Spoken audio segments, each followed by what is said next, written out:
Hi everybody, it's me Jill and welcome to Jill Informed. This is the recap of The Real Housewives of Beverly Hills Season 13, Episode 5. Suddenly Suspicious. Oh, Sutton. Oh, that will live in my brain for a long time. Fortunately or unfortunately. We open this week picking up where we left off last week with the Name 'em game. Name 'em. Name 'em. Name 'em. Yeah, that's right. Kyle is over at Sutton's house, and Kyle has accused Sutton of, having these over-the-top reactions to things in the past, and Sutton would like Kyle to name them. But also, Sutton is asking in such a very strange, repetitive, maniacal way that it appears as though she needs to be rebooted. Kyle's like, you didn't seem okay in Vegas, and frankly, you don't seem okay now. And Sutton goes, well, I feel like your reaction is unhinged. What's going on with you? In her confessional, Sutton's like, yeah, what is going on with you, Kyle? Because you never talk about you. Your life is perfect. So Kyle goes, what do you mean? Like, Kyle knows exactly what she means, but Kyle is almost taunting her to go ahead and say it. Say something about my marriage. I dare you. She goes, bring it on, babe. I'm happy to answer any of your questions. Sutton, I'm not bringing it on. And Kyle just gets up and she's like, okay, I hope you're well. I do love you. And we will talk another time. And she is gone. I mean, that is the quickest exit ever on Housewives. Sutton is like, I'll walk you out. But, she's already, the fumes from her car, like peeling out of the driveway are, clouding Sutton's face. It was quick. I'm just saying. Quick exit. And guys, hide your valuables because next we are heading to Erika's neighborhood. Yes, she is in the same house, and right off the bat, we get a shot of that murky pool in the backyard. And I guess if I had to give like an evaluation of the sludge level, I would give it a 6 out of 10. Like, I can still see the steps going down into the water, so, not as bad as you might have imagined, actually. My guess is we sell a few more wigs and we can replace the filter. We might be swimming back there sooner than you think. All right, so Erika is on the phone with her mom, and you hear her go, are you in the car? And her mom's so cute, and she's like, we're passing the C's Candies, if you know where that is. And Erika's like, I don't eat candy. No, she just says, okay. Then she tells Erika that she's got 3 bags. And she's like, I have my carry-on. And Erika goes, okay, all right. Because I was going to say, how long do you think you're staying for? And Renee, that's her mom's name, said, oh, I don't know, a couple years. Erika, bitch. That's shady as fuck. Oh, she's got a sweet relationship with her mom. Erika tells her that Renee visits once a year just for a day or two because that's as long as they can stand each other and before getting on each other's nerves. They're only 18 years apart, and Renee has sometimes maybe not been the best parental figure. Erika said at times it felt like they were sisters. A lot of like going to the bar when she was younger and stuff with her mom. It's not entirely unlike Bethany Frankel's childhood, where her mom was not super responsible. I'm not saying it's that bad. Oh, you know who else had a childhood like that? Margaret Josephs. Margaret and Marge Sr. Although they seem to have a good relationship now. Okay, next we are at Garcelle's house, and her son Jade is staying with her. I don't think Jax is, but anyway, just the two of them in the kitchen. They're cooking. And she tells him, the other day when we were at the beach, Jax really hurt my feelings. And Jade's like, he did? And she goes, yeah, well, he said that he wanted more freedom from me. And then she says to Jade, do you want more freedom? And he doesn't say anything at first. And Garcelle goes, I mean, you don't really ever go anywhere. You don't leave the house. So And they kind of laugh. And he said, you know what freedom I do want? I want Ashlyn to be able to spend the night. And Garcelle's like, oh, no way. That is not happening. First of all, Ashlyn's mother would kill me. And he's like, yeah, that's true. So Garcelle is the executive producer on a movie called Black Girl Missing. And she is having a screening party and all the ladies are invited. Jade is like, okay, so who do we like? I need to know who I should be talking to. I mean, I would say it's probably just a better idea not to talk to any of them, Jade, because it didn't go so well for Jax last year. Now we are over at Crystal and Rob Minkoff's house. We check in with them. The family's having dinner. Then the kids go off to watch a movie. And Rob has just come back from a trip to China with Jeff, Crystal's brother. So we're told that Crystal and Rob own a house there, and Rob just needed to go and check on it or something. But anyway, I guess Rob just got back and he's telling Crystal that it was a little bit of a rough trip for Jeff because this is the first time that he is seeing his ex-fiancée, Vivi. You know, the one that he left in China during the pandemic. Bad move. I just wouldn't have done it. I don't care how much my mom and my sister are begging me to come home because it's not safe or whatever. If your fiance can't come with you, you know, you're a grown man. Stay with the woman that you intend to spend the rest of your life with. I don't know. That's just me, just my opinion. Anyway, Rob's like, you know, the truth is Jeff is not over Vivi. And he's upset with himself for the decision he made. Yeah, I get it. Rob starts to tell her, you know, he was more worried about what you and your mom thought than what he thought he should do. And Crystal just goes, well, yeah, I mean, that's just the Chinese way. And Rob said, yeah, but, you know, for him to be his own man, he needs to break away a little bit. And Crystal just glares at him. And Rob kind of chuckles. And he goes, you know, maybe this is more about you than Jeff. And Crystal goes, what? I will say this, you guys, Rob is a confident man. I will give him that. He said, I think you're more competitive with Vivi over who has the more primary relationship. And Crystal, in her confessional, she's like, I'm not competitive. I just know what's best for my brother. God. So she does FaceTime him while they're sitting there. And Jeff has been crying. Yeah. He said, I need to talk to Vivi. And Crystal does apologize and say, you know, she says to him, whatever you decide, I support you. Okay, now we're in the car with Sutton and her good friend, Jennifer Tilly. And they are on their way to see Santos. Santos is the horse that Sutton purchased. For those that know about horses or care, Santos is a Friesian warm blood cross that cost $47,000.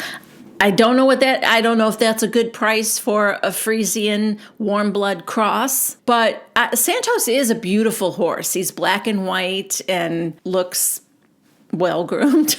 I don't know anything about horses, but he's pretty. So she's meeting him for the first time now since she bought him.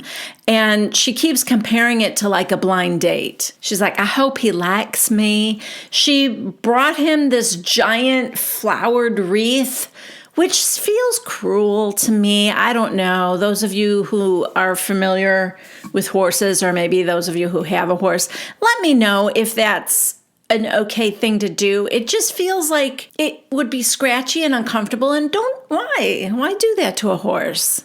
What's he going to do with that? Unless it's something like he can eat.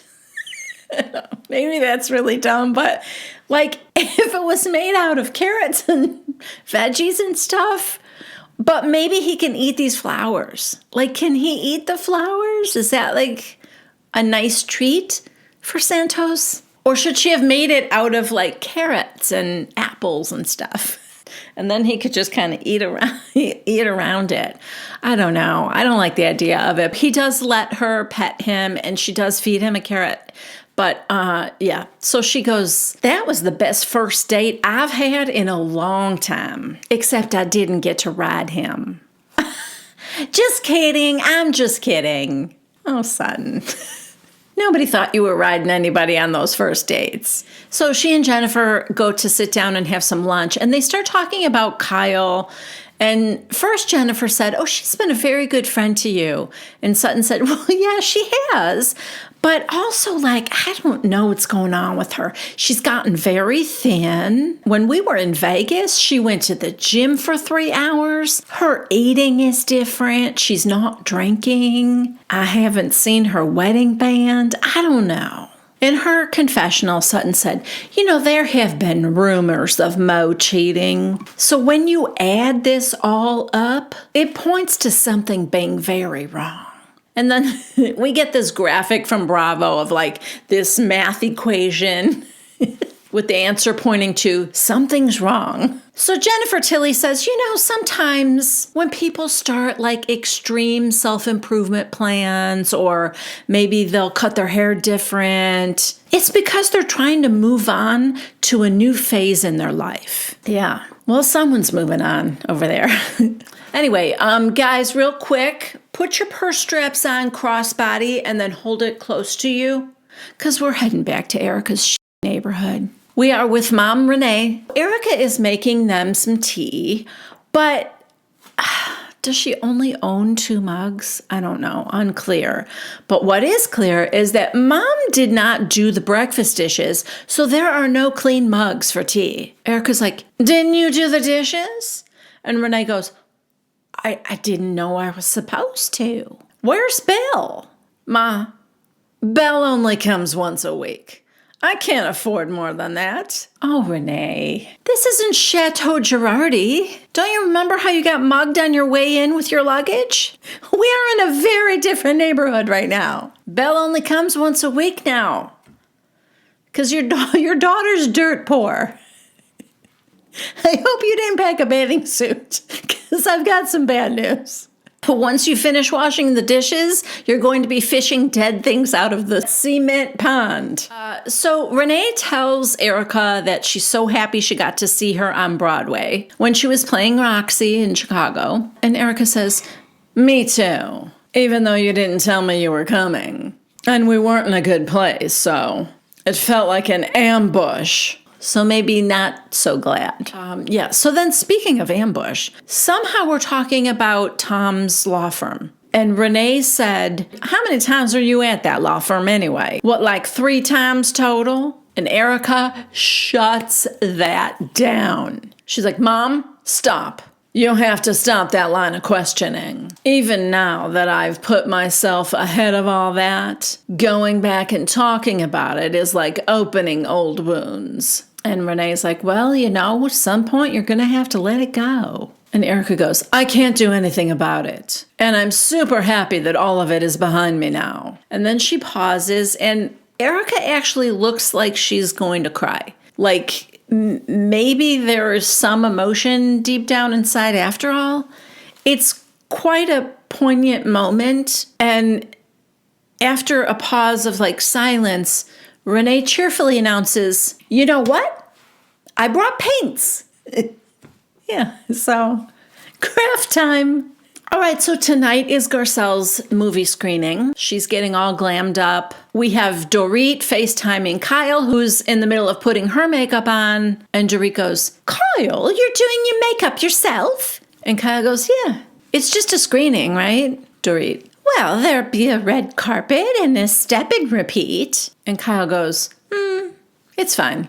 Oh, wow, this is a new Kyle. Then she fills Dorit in on her strange meeting with Sutton at Sutton's house. Meanwhile, Sutton is FaceTiming with Garcelle. They're both having their makeup done as well. And they are also talking about the very strange meeting. So we get this kind of back and forth between those two chatting about it and Dorit and Kyle talking about it. Sutton goes, I had a conversation about the elevator. Then we cut to Kyle telling Dorit she thinks that Erika set that up with the elevator to open and have Davis and Mikey there. Well, wrong, Sutton, because that was God.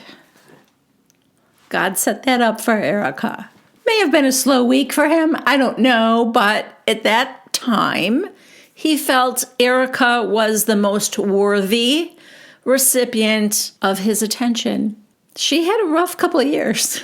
So the least he could do was make the elevator doors open with Davis and Mikey there.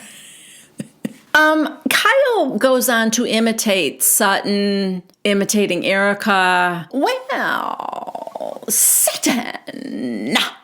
But it wasn't great.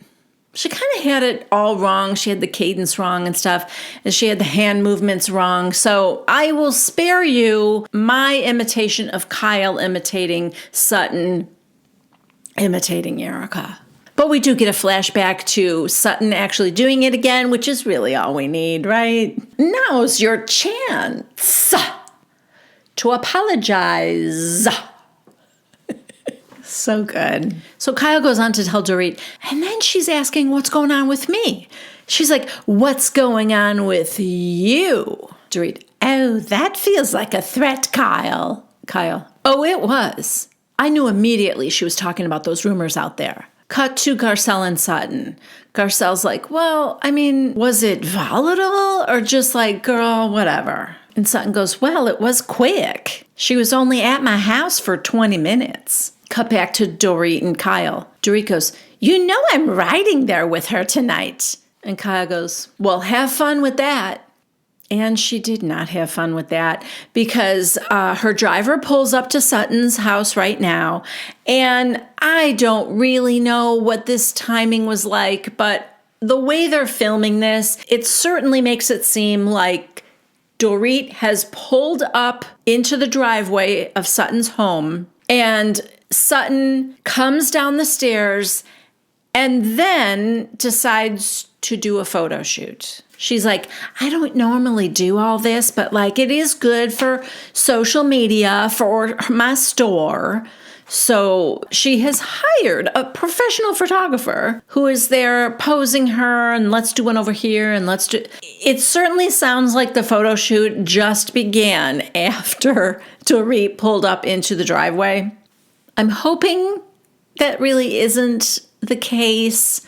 Look, clearly Sutton was late and Dorit was waiting and getting annoyed in the car. But was it, like an hour? I'm hoping not. Okay, so now we see Garcelle and her kids. They're arriving to the venue first. It looks pretty cool. Kyle happens to be the first housewife to arrive. And oh good, she's got a new Kelly bag. Hot off the press. Straight from the factory. I don't know how they make them. It's brand new and it's $16,000. So that's fun. Just Kyle and her ugly leather purse. Yeah, I don't get the appeal. It doesn't even seem like comfortable because it just has the little handle. So you have to be holding it all night, and what do you do with it all night? You just have to carry it. It's boxy. It looks like it has sharp corners. I don't know. I have terrible taste, so I did ask Jade if she liked them, and she does. So I guess. All right, so now, Sutton is in the car with Dorit, and they're driving there, and Sutton tells her that, I can't remember how this conversation started, but Sutton said, oh yeah, she's having like 100 people tonight. Well, that's news to Dorit. She was under the impression that this was going to be like a small, intimate affair. It's a screening of her movie. I'm sorry, I know nothing, I get it, but to me, I would invite everybody I know if I was executive producing a movie and starring in it and everything else. Like, it seems weird to me that anybody would think it was just going to be a small little gathering. Unless people maybe they do several screenings.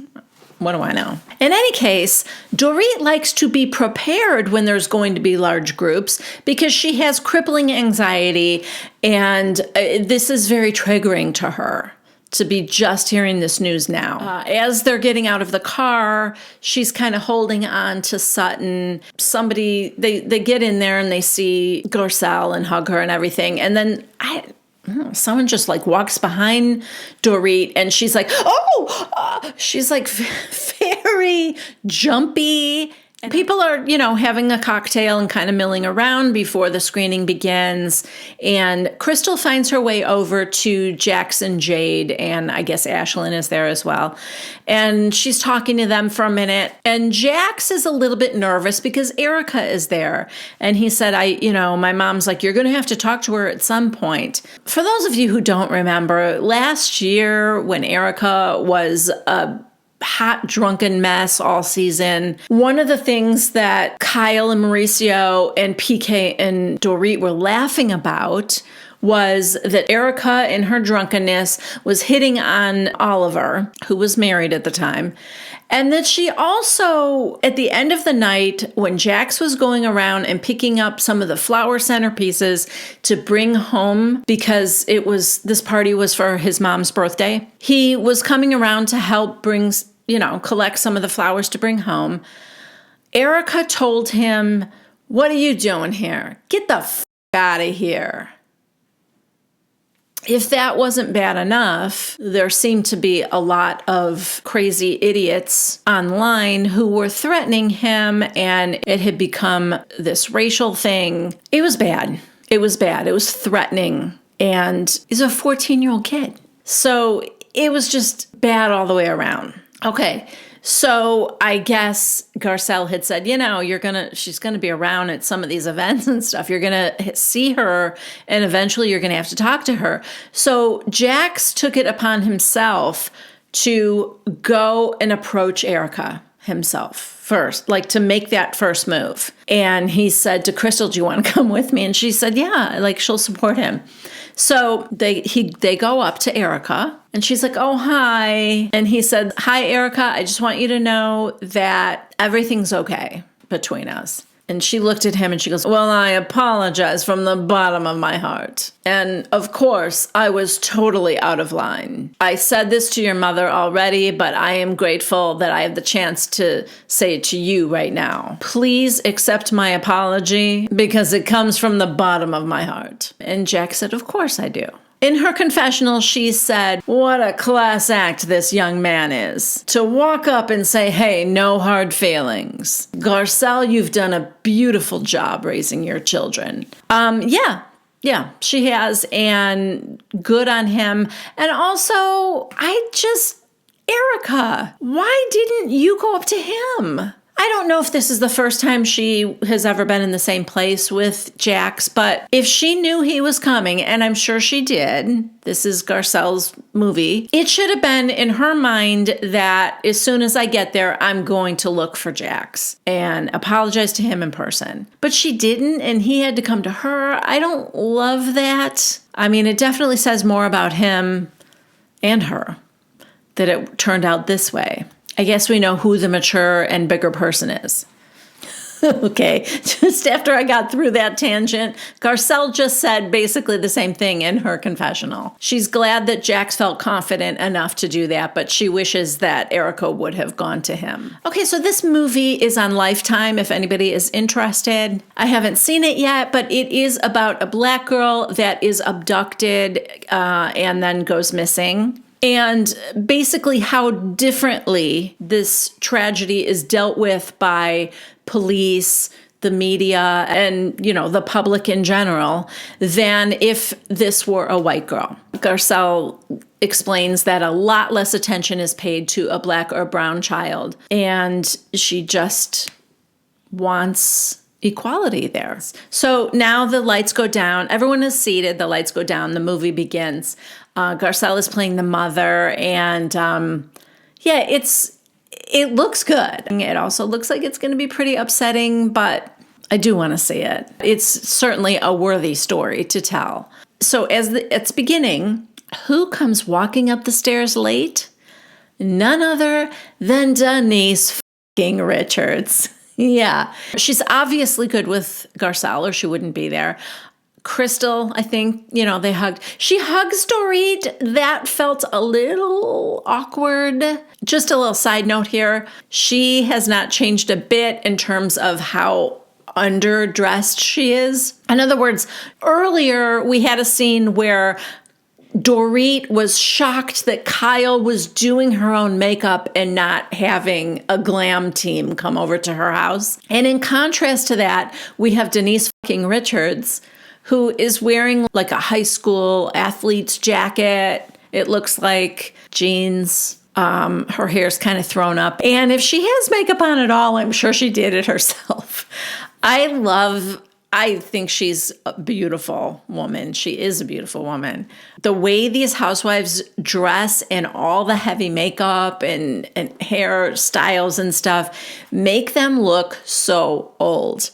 There are a couple, I'll see if I can find it here, but you'll know what I mean if you're watching the show too. There are a couple of confessionals of Dorit's this season where her hair is pulled back and there's this kind of clump of curls coming down one side. Hideous. It's hideous. But aside from that, it makes her look 65, 70 years old. I mean, obviously not her face and everything, but that hairstyle makes her look older than her actual years. And I don't get it. I mean, it's fancy. Is that just me? I just feel like that and like the gowns with the sequins and chiffon, I think it ages you. I don't know. Anyway, the movie is over and everyone applauds. And now Sutton has gone to find Kyle. It's not great. They have very different interpretations of what happened at Sutton's house the other night. We kind of keep jumping back to like Denise Richards is meeting like Erika now and some of the other ladies. And then we'll jump back to the conversation with Sutton and Kyle. And Kyle really is trying to taunt Sutton into saying what Kyle believes she was about to say, which is something about the rumors about Kyle's marriage. There's a lot of like, just say what you were intimating the other night. And Sutton said, well, there seems to be a lack of respect. Like, you treat me like a little sister. Kyle, I definitely don't treat you like a little sister. Don't flatter yourself. Okay, that was mean. I don't think Sutton was trying to say, I look younger than you. She was trying, like, the dynamic was you treating me like someone less than, like you're superior to me, like a little sister. Or maybe she even just meant that, like, don't flatter yourself into thinking that I consider you a sister. Either way, that was me. That was harsh, I thought. Sutton just said, I don't know if you're mad at me about the Kathy thing or... And Kyle goes, what? No, that's not even on my radar. I don't care who Kathy is friends with. I don't care. I'm not even thinking about it. In Sutton's confessional, she doesn't think that's true. She's lying. If one of my friends was friends with my sister and I'm not talking to my sister, I would care. Now we see Garcelle ask Dorit if they can speak privately for a moment. So they go outside and Garcelle tells her, you know, I felt like when I shared how I was feeling, you were so defensive that you weren't even hearing me. And Dorit goes, yeah, I should have paused and like taken a moment and thought about it afterward. And Garcelle goes, you also were like, it's been over a year. Why aren't you over it? Dorit goes, no. like she's hearing something for the first time. It was you that said it, Dorit. Yes. We all saw it. It was in Vegas. So Garcelle goes, you said it. I would never tell you. Like, you should be over the robbery. That happened over a year ago. I would never say that. It was very insensitive. And Dorit goes, I'm very sorry because I do very much want you to tell me how you're feeling. So, she accepts that. They hug. Meanwhile, Kyle and Sutton's conversation is maybe going a little bit worse even, if that's possible. Sutton is kind of bringing up about the not drinking and all that kind of changes in her. And Kyle said, you know, I did have a rough year last year. And Sutton's kind of like, well, you know, maybe you could admit that I'm right about that. So that is where this episode ends. Unfortunately, I feel like we're just going to go right back to this conversation next week. I'd like to be over it, personally. Let me know what you guys think in the comments. I'm so glad you're here. Thank you so much. If you liked this recap, please give it a thumbs up. And if you haven't yet subscribed to my channel, please consider doing so. Also, if you click on the bell icon down in the corner here, you will be notified every time I post something new. As a reminder to those of you that shop at Amazon, I am an Amazon affiliate, and if you go through one of the links to any of the items, it doesn't matter what it is because you don't have to buy that item, that I have listed down below in the description box, I will get a small credit for any of the things that you purchase while you're logged in. The description box has a drop down, and that's where you'll see everything listed. So thank you in advance for that. For those of you who are giving me super thanks, if I am not telling you right away, please know how much I appreciate it. I have seen some of the super thanks like 2 weeks, 3 weeks later. I've seen it for the first time, and I'm really sorry about that, but just know how much it means to me that you are wanting to support my channel in that way. Thank you very much. I love you guys, and I will see you next week.